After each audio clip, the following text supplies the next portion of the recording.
Ah ben Hachem, on continue le Chok HaEmuna. On est le 28 Tishri. Donc on commence tout de suite avec le jardin de la foi.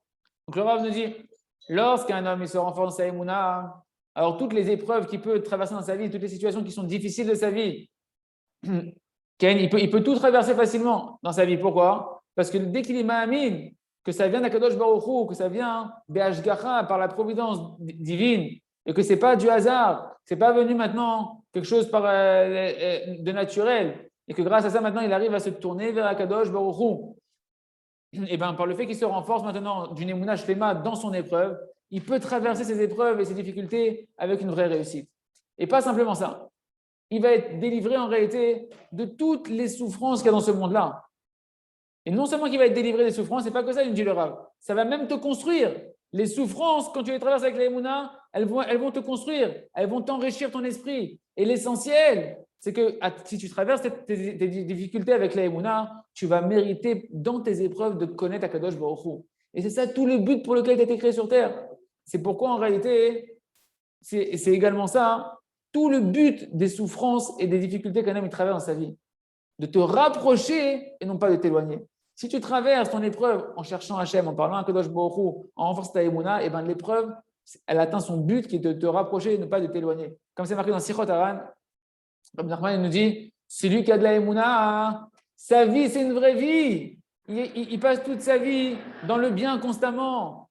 Parce que quand ça va bien, eh ben, c'est sûr qu'il est au top et ça se passe bien pour lui. Et même quand ça ne va pas, même quand ce n'est pas comme ça, c'est-à-dire que ça ne se passe pas comme il l'aurait voulu dans sa vie, qu'il a des choses qui ne s'organisent pas comme il aurait voulu, qu'il a des souffrances, que Dieu nous en préserve, et bien malgré tout, celui qui a de la Emouna, il vit bien quand même. Pourquoi? Parce qu'il a confiance que malgré tout, Kadosh Baruch Hu, il va le prendre en miséricorde dans le futur à venir proche, et qu'au final, il va lui faire que du bien. Parce que tout vient d'Akadosh Baruch Hu, il a la foi que tout vient d'Akadosh Baruch Hu, et que donc forcément, tout est pour son bien. Mais celui qui n'a pas de Emouna, que Dieu nous en préserve, lui dire à Benoît Kadosh, sa vie, ce n'est pas une vie du tout. Dans ce monde-là, sa vie, ce n'est pas une vie. Parce que dès qu'il a le moins petit problème qui lui arrive, ça y est, toute sa vitalité, toute sa joie de vivre, elle s'en va. Il n'a pas de quoi se consoler du tout, vu qu'il n'a pas de foi du tout. Il n'a donc pas de vitalité à l'intérieur de lui. Il n'a pas de bien dans les épreuves qu'il traverse. Parce que lui, il marche sans Kadosh Baruch Hu, que Dieu nous en préserve. Il marche sans providence divine. Pour lui, il n'y a pas Hachem dans ce qu'il traverse, que Dieu nous en préserve. Mais quelqu'un qui a de la Emouna nous dira à Benoît Kadosh, combien elle est belle, combien elle est douce, sa vitalité, sa joie de vivre qu'il a par le mérite de sa Emouna, peu importe ce qu'il traverse. Et Hassan Chiniske, il est très Emouna, et d'avoir conscience que toutes les épreuves qu'on traverse n'ont qu'un seul but, nous renforcer dans la Emouna, nous renforcer dans notre foi et de nous rapprocher d'Akadosh Baruch Hu et non pas Chadé Shalom, de nous éloigner. Merci Hachem. On continue tout de suite avec le jardin des louanges. Donc le Rav nous dit Rakalmi Sheno Mekusha Atari, c'est seulement pour celui qui n'est pas attaché au but pour lequel il a été créé, que sur lui, on peut dire ce qui est marqué dans la Tfila le matin qu'on disait hier, on continue en fait le commentaire de la prière du matin, chez Mahu, Machayav, qu'est-ce qu'il est, c'est quoi sa vie? Parce que véritablement, celui-là, il ne vit pas pour le but. Donc c'est quoi, qu'est-ce qu'il est véritablement cette personne-là? Qu'est-ce qu'elle est sa vie? À quoi elle sert sa vie? Et la Tfila, elle continue. Et l'avantage d'un homme sur un animal, il n'y en a pas. Le sens simple, c'est ça, c'est qu'il n'y a pas d'avantage d'un homme, il n'y a pas de supériorité d'un homme sur un animal. Comme s'il n'y a pas de différence entre un homme et un animal. De qui on parle? On parle en réalité d'une personne qui ne vit pas le but pour lequel il a été créé. Et qu'au contraire, celui-là, on peut même dire que l'animal, il vit encore mieux que lui. Sa situation, elle est mieux que lui. Pourquoi? Parce que l'animal, au moins lui, il vit une vie sans souci. Est-ce que tu as déjà vu un lion qui doit travailler dans un travail, ou bien un cheval qui doit conduire un autobus? Est-ce que tu as vu un tigre ou un léopard qui doit se réserver une salle pour se marier? Ah, t'as jamais vu ça? T'as déjà vu toi une girafe qui se casse la tête? Comment elle va payer ses factures, etc. Ou de payer la mashkenta, le loyer, ou de devoir combler le manque à la banque. T'as jamais vu un animal qui se prend la tête? Et bien comme ça, une personne qui n'est pas liée au but pour lequel il a été créé et qui vit ce monde-là que pour ce monde-là, il aurait mieux valu que ce soit un animal. Au moins, il aurait vécu sans souci. Il aurait vécu sans angoisse, sans stress, sans aucune charge sur les épaules. Et c'est ça que le sens de la tefila quand il dit le matin. La supériorité d'un homme sur un animal, elle n'existe pas parce que tout est futilité. On parle de quoi? On parle de celui qui vit sa vie que pour ce monde-là. Que pour lui, toute sa vie, c'est que de la futilité, de la vanité. Alors, sa vie, non seulement qu'elle n'est pas meilleure qu'un animal, mais elle est même pire elle est moins agréable que pour un animal. Parce qu'il est constamment en train de se soucier. Constamment, il a des soucis. Constamment, il a des tracas, des futilités de ce monde-là. Ce qui n'est pas le cas d'un animal. Que lui, l'animal, même le vent, il peut le recevoir sans aucun. Il peut vivre et respirer sa vie sans aucune angoisse, sans aucune tension, sans aucune crainte à l'intérieur de lui.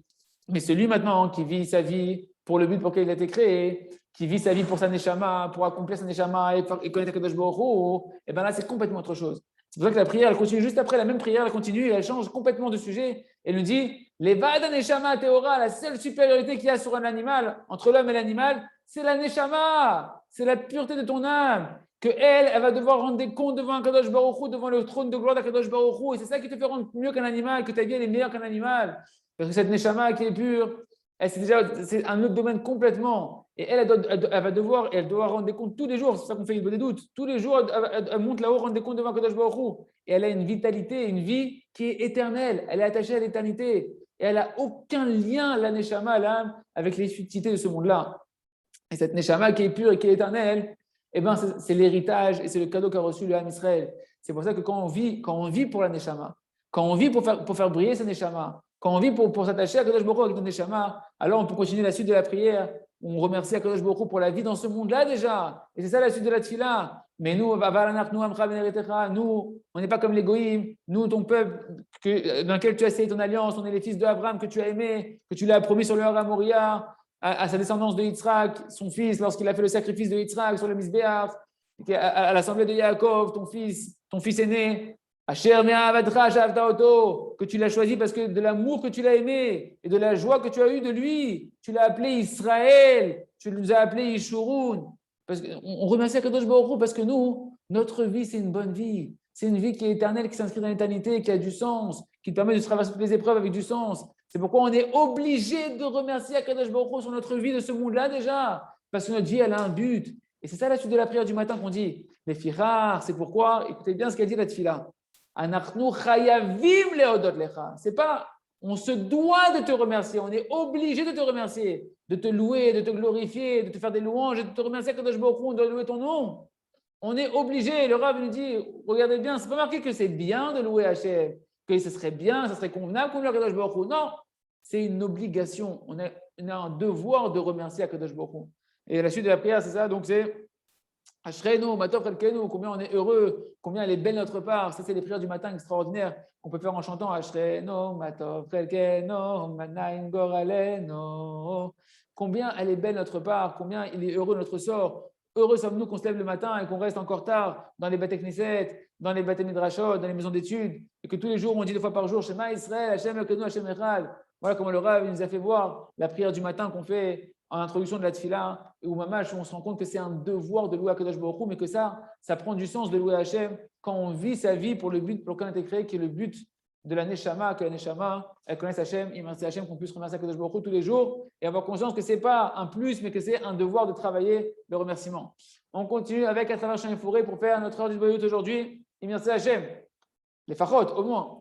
C'est pourquoi on a vu que même les premiers Chassidim, ils étaient obligés de rester 1 heure entière avant de faire la prière pour méditer, pour pouvoir se concentrer, se préparer à prier comme il faut avec intention et avec concentration. Combien à plus forte raison, nous, on se doit de prier beaucoup sur la prière en elle-même, sur le sujet de la prière, de prier sur la prière. Et combien ça serait bien que nous aussi on prenne cette même conduite que ces chassidim de l'époque, de pouvoir faire une bonne doute avant chaque prière. Et si on ne fait pas comme eux 1 heure, Kamatov, ce serait bien qu'on arrive à faire au moins une demi-heure avant chaque prière, de se concentrer, de prier sur la prière pour pouvoir prier comme il faut. Et le Rav dit, Mamash, concrètement, il faut vraiment essayer de se tenir une demi-heure devant Kadosh Baruch Hu et de dire, Maître du monde, voilà que je me tiens maintenant, j'ai prié devant toi. Ça, c'est des prières que vous pouvez garder, messieurs, gardez-les pour pouvoir prier, pour vous donner des inspirations, comment prier, comment le Rav il nous apprend à prier. Après, vous prierez tout seul, bien sûr sans texte, mais ça va permettre de s'aider. Il est connu devant toi, Kadosh Baruch Hu, que sur la tfila, il y a un Yetzer Hara particulier qui donne envie à l'homme de quitter la prière, de se débarrasser de la prière. Je t'en prie, Kadosh Baruch Hu, pitié de moi, aide-moi à me renforcer sur ce mauvais penchant, que je ne méprise pas la prière que je m'apprête à faire. Aide-moi à ne pas perdre l'opportunité extraordinaire de me lier à toi dans la prière, parce que l'essentiel de l'attachement et du lien qu'on peut avoir avec toi, Hashem Yitbarach, c'est par la prière. Et le Yetzer Hara, il veut m'embrouiller la tête. juste au moment où enfin j'arrive à être devant toi pour m'attacher à toi. Il est en train de me presser, de me dire allez, méprise ta prière, tu as mieux à faire que ça. Vas-y, zou, allez, trace. Bisman, Shaya, alors que je devrais maintenant prendre mon temps, Hachem, je devrais m'allonger mes prières encore dans la prière, et pour pouvoir attacher encore, rester encore plus longtemps attaché à toi, enlacé avec toi. Et en plus que, d'autant plus que tu m'as enseigné que toute l'abondance du monde, on peut la recevoir dans la prière, dans la Hamida. Et que celui qui tient dans la Hamida, qui sait se concentrer comme il faut et qui sait insister et répéter les mots de la Hamida dans les 3 prières quotidiennes, il va recevoir une abondance infinie sur lui, spirituelle, des brachot matériels, spirituels. Il ne va manquer de rien dans sa vie. Il aura sa parnassa comme il faut, sans problème. Il aura sa santé sans problème. Il aura la paix conjugale ou trouver son conjoint sans problème.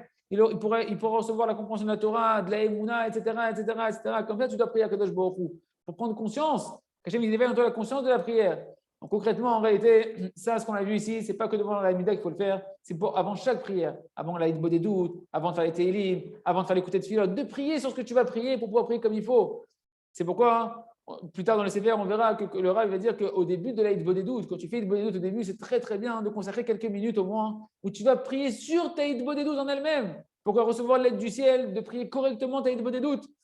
Mais étant donné qu'en réalité, l'essentiel du Yetzer Hara, il vient vraiment s'acharner sur les 3 prières quotidyennes. C'est pour ça qu'ici, on a mis, là-dedans, il veut nous endormir le Yetzer Hara, et parce qu'on est habitué à dire les mêmes mots, etc., et qu'on on lit les mots sans même y penser, ou on ne les prononce pas sans même y penser, comme une habitude quotidienne. C'est pourquoi on a mis le dagesh, l'accent spécialement là dans notre parole sur la prière quotidienne. Mais en réalité, c'est une notion qui est vraie pour tout type de prière qu'un homme il va faire, où le Yetzer Hara il va s'attacher dessus, à la mépriser, à te dire vas-y, débarrasse-toi de ce joug là de la prière qui est fatigant.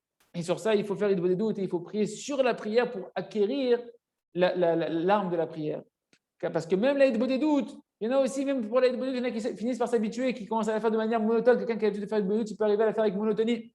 Que pour sortir de son devoir, qui c'est qu'il doit faire aujourd'hui 1 heure de doute, alors il a fait comme ça, mais il n'y pense pas, il ne le fait pas avec cœur. Pareil pour les Teilim, pour l'écouter de filote, celui qui a l'habitude de les faire tous les jours, avec un cédère tous les jours. Il a le même Yetzer Hara qui vient et qui lui dit vas-y, c'est bon, allez, fais vite ça et passe à autre chose. C'est pourquoi il n'y a pas d'autre conseil. Il ne faut pas faire l'intelligent. Il faut écouter ce conseil-là de prier sur la prière. Et grâce à ça, on méritera de pouvoir prier avec concentration, que c'est ça l'essentiel de l'arme du juif par lequel il peut gagner toutes ces guerres qu'il a amenées et par laquelle il peut obtenir sa délivrance. Il y a merci à Hachem qu'on puisse faire notre de doutes et commencer déjà dès aujourd'hui à prier sur la prière. On continue tout de suite avec le livre Le Jardin de la Sagesse, le commentaire sur le sage et le conte du sage du Sam de Rabbi Nachman. Donc il nous dit Rabbeinu que voilà qu'il était arrivé maintenant le sage à Varsha. Et comme il était très intelligent, il a pris conscience, il a un peu posé son esprit, réfléchi. Il s'est dit bon voilà, maintenant que je suis déjà à Varsha, pourquoi je vais rester avec ces gens qui m'ont amené là, dans la charrette là, à les servir? Peut-être qu'il y a un meilleur endroit où je peux me trouver. Maintenant, je peux me trouver une meilleure chose à faire. Alors, c'est quoi? C'est ce que je vais faire. Je vais aller et je vais voir dans le marché qu'est-ce que je peux voir avec mes yeux de mieux à faire. Et là, on voit que le Chacham, de nouveau, il fait une prise de conscience. Et comme on l'a dit déjà, c'est très important pour un homme de faire une prise de conscience. Et on doit le faire en réalité constamment des prises de conscience. Mais on voit de nouveau qu'ici, la prise de conscience du Chacham, du sage, il l'a fait avec son propre intellect. Il veut voir avec ses yeux qu'est-ce qui est bien de faire, etc. Et donc, c'est pour ça que ça va continuer à entraîner encore sa perte et qu'il va encore se tromper. La pensée du Chacham, on voit ici qu'il a une pensée qui se dit peut-être, Rabbi Nachman il nous met en avance qu'il se dit peut-être qu'il y a un meilleur endroit, je peux trouver une meilleure situation que dans laquelle je suis. Pour lui dire en fait que cette pensée-là, c'est une pensée erronée dans laquelle beaucoup se trompent. De se dire que dans l'endroit dans lequel je suis, peut-être qu'il y a un meilleur endroit parce qu'en fait, il y a toujours un meilleur endroit que là où tu es. Tu peux toujours t'imaginer en trouver encore une meilleure situation financière, une meilleure situation spirituelle, une meilleure situation au niveau de la famille. D'accord? Et si un homme, à chaque fois, il doit réfléchir de trouver un meilleur endroit, alors toute ta vie, tu vas être en train de vagabonder et tu n'auras jamais de repos et tu vas subir en fait la malédiction de Caïn, que lui, il a été maudit de devenir un vagabond, de devoir aller être un errant d'un endroit à un autre endroit, de ne pas avoir de repos, d'être narvanade. Et au final, soit tu vas jamais arriver à destination parce que tu es toujours en train de vagabonder, tu n'es jamais satisfait de là où tu es, ou bien tu vas rester dans un endroit où tu vas te poser là-bas, mais tu ne seras pas satisfait. Tu vas être en train d'avoir de l'amertume à l'intérieur de toi. Tu vas te dire non, mais il y a encore un meilleur endroit, je pourrais faire mieux, je pourrais avoir plus, etc., etc. C'est pourquoi on doit savoir que peu importe, qu'est-ce que ça va changer qu'il y a un meilleur endroit. Ken, pourquoi moi je suis le meilleur du monde, je dois toujours être dans le meilleur, du meilleur, du meilleur, du meilleur, du meilleur. C'est pourquoi une personne elle dit comme elle doit être le meilleur, elle veut être dans le meilleur endroit et encore mieux, encore mieux. Mais non, en fait, l'essentiel de la recherche, elle ne doit pas être comme ça. La prise de conscience, elle ne doit pas être comme ça. L'essentiel de la prise de conscience qu'on doit avoir, c'est qu'est-ce qu'Hachem il veut de moi? Qu'est-ce que je dois faire dans cette étape de ma vie maintenant? Quel échelon Hachem il veut que je monte maintenant? Et si tu comprends maintenant, par ta des doutes, par le conseil de Tzadikim, que maintenant, la vérité qu'Hachem veut de toi, c'est que dans cette étape, tu fasses cette prochaine étape-là dans ta vie, dans tel endroit-là, eh ben, c'est sûr que tu dois l'accepter, Bessimcha, avec beaucoup de volonté et d'empressement, sans chercher à regarder à droite et à gauche qu'est-ce qu'il y a de mieux à faire. Il y a la Hachem qu'on puisse apprendre à faire des prises de conscience avec Akadosh Baruch Hu, en demandant à Akadosh Baruch Hu, qu'est-ce que tu attends de moi, Akadosh Baruch Hu? Et dès qu'on a compris que c'est ça qu'il attend de moi, Hachem, dans ma vie, je le fais Bessimcha, je le fais avec empressement. Et je ne cherche pas à voir qu'est-ce que mon copain il fait, qu'est-ce que l'autre il a gagné, qu'est-ce que l'associé il a fait, qu'est-ce que le truc il a fait. Non, je suis sa mère Bechelki, je suis heureux de ma part matérielle et de ma part spirituelle. On continue l'attacher avec le Sefer Or Hadash. Le Rav me dit l'explication à la question d'hier. Chez Kol Achiyuvim, Achiyuvim, toutes les obligations spirituelles qui incombent à l'homme, aux Juifs, et bien en réalité, ils dépendent de quoi? Ils dépendent de la connaissance d'Hachem, de la conscience d'Akadosh Baruch Hu. La Emouna, la foi en Hachem, par exemple, le devoir de croire en Hachem, ça dépend de la connaissance d'Hachem, la conscience d'Hachem. Les mauvais désirs, c'est un manque de connaissance d'Hachem, un manque de conscience d'Akadosh Baruch Hu. Les addictions, c'est aussi une perte de conscience. Le bonhomme, il est addict, il n'a pas de conscience, il est inconscient. Et alors, tu vas dire quoi? La conscience, la connaissance, elle est entre tes mains. Ben, tu vois même tous les jours, 3 fois par jour dans la Hamida, on dit Ata Chonen Ladam Dat. C'est toi, Hachem, qui donne par bonté gratuite à l'homme la conscience et la connaissance. Donc, c'est entre les mains d'Akadosh Baruch Hu. Donc, si tu as vu que la Emouna, que les mauvais désirs, que les addictions, ça dépend de la conscience et que la conscience, elle devient d'Akadosh Baruch Hu, donc tu te rends compte en réalité que tous les devoirs spirituels qu'on te demande, eh ben, ils sont aussi entre les mains d'Akadosh Baruch Hu. Et que c'est lui qui peut te donner la conscience et la connaissance de croire en lui, la conscience de l'aimer, la conscience de ne pas être attiré par l'addiction de la nourriture, par les boissons, la conscience de ne pas aller après les plaisirs mensongers et les addictions, comme on va expliquer juste après. Donc en réalité, donc on voit que même l'intellect, même la conscience qui te permet de tout solutionner au niveau spirituel, elle vient d'Akadosh Baruch Hu. Mais comment tu vas faire pour recevoir cet intellect-là d'Akadosh Baruch Hu, cette conscience-là d'Akadosh Baruch Hu, que c'est lui qui la donne à Akadosh Baruch Hu par bonté gratuite? Et bien pour ça, tu dois faire ta part à toi. Pour recevoir cette conscience-là, que tout dépend de la spiritualité, ce da'at-là, tu dois faire ta part à toi. C'est quoi ta part? C'est vouloir. Encore une fois, on revient à cette notion de la volonté. C'est pourquoi, sur la question que tu as posée, sache clairement que comme ça est la vérité. Même dans les mitzvot spirituels, eh ben, en réalité, c'est l'œuvre des mains d'Akadosh Baruch Hu. Tes mitzvot, elles sont dans les mains d'Akadosh Baruch Hu. De la même manière que les mitzvot que tu fais avec tes mains, avec le corps, tu peux comprendre que eh ben, la partie matérielle de ta mitzvah, elle n'est pas en ta force à toi, que c'est Hachem qui va te faire bouger les mains, qui va te donner la force pour bouger les mains. Et ben, même au niveau spirituel, des mitzvot qui dépendent du cœur, comme la Emouna, comme la crainte d'Hachem, comme la foi en Kadosh Baruch Hu, et ben, c'est que Kadosh Baruch Hu qui te donne la conscience de pouvoir l'aimer et le craindre, d'avoir foi en lui. Alors, où est-ce que tu es toi dans ta volonté? Pourquoi un homme, par exemple, pourquoi il est jaloux? Parce qu'il n'a pas de conscience d'Hachem. Il n'a pas la conscience que tout vient d'Akadosh Baruch Hu, alors il est jaloux. Pourquoi un homme, il n'est pas heureux de sa part? Parce qu'Hachem, il n'a pas donné la conscience que ce qu'il a donné, c'est ce qu'il y a de mieux pour lui. Et alors, si c'est comme ça, comment je fais pour avoir cette conscience-là, que tout dépend au niveau spirituel de la conscience d'Hachem? Comment on reçoit ce da'at-là? Eh bien, sache, c'est la même chose. Ta part pour recevoir du da'at, la conscience d'Hachem, c'est ta volonté.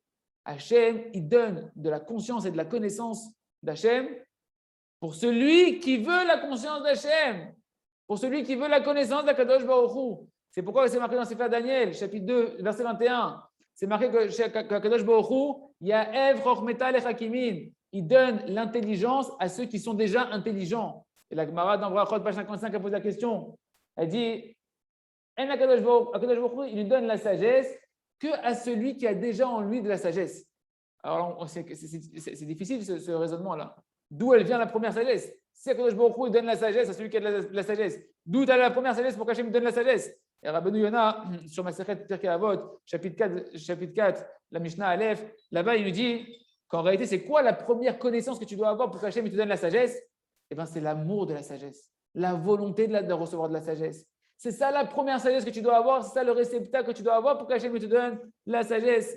Et Rabbi Chaim Ivologin, dans son Sefer Ruach Chaim sur Pirkei Avot, l'élève de Gaon de Vilna, il nous dit que la première sagesse que tu dois avoir pour qu'Hachem te donne la sagesse, c'est la Yirat Shamayim, c'est la crainte du ciel. Parce qu'il n'y a que la crainte du ciel qu'on appelle une vraie sagesse. Il n'y a pas d'autre sagesse hormis la crainte du ciel. Un philosophe qui est dans ses mauvais désirs, ce n'est pas un homme sage. La seule sagesse, c'est la crainte du ciel. Comme c'est marqué dans la Gemara, sur le verset de Iyov, chapitre 28, verset 28. Hen yirat Hashem mi chokhma. La crainte du ciel, c'est ça la vraie sagesse. Or, on a expliqué donc on a dit que la sagesse, Hashem donne la sagesse à celui qui est intelligent. C'est qui celui qui est intelligent? Celui qui a de la crainte du ciel.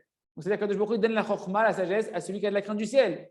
Et d'après ce qu'on avait expliqué au début du Sefer, que Rabbi, c'est-à-dire que Kohen Milubin avait expliqué c'est quoi la crainte du ciel. Il avait expliqué que la crainte du ciel, c'est le désir, c'est la volonté de vouloir craindre Akadosh Baruch Hu.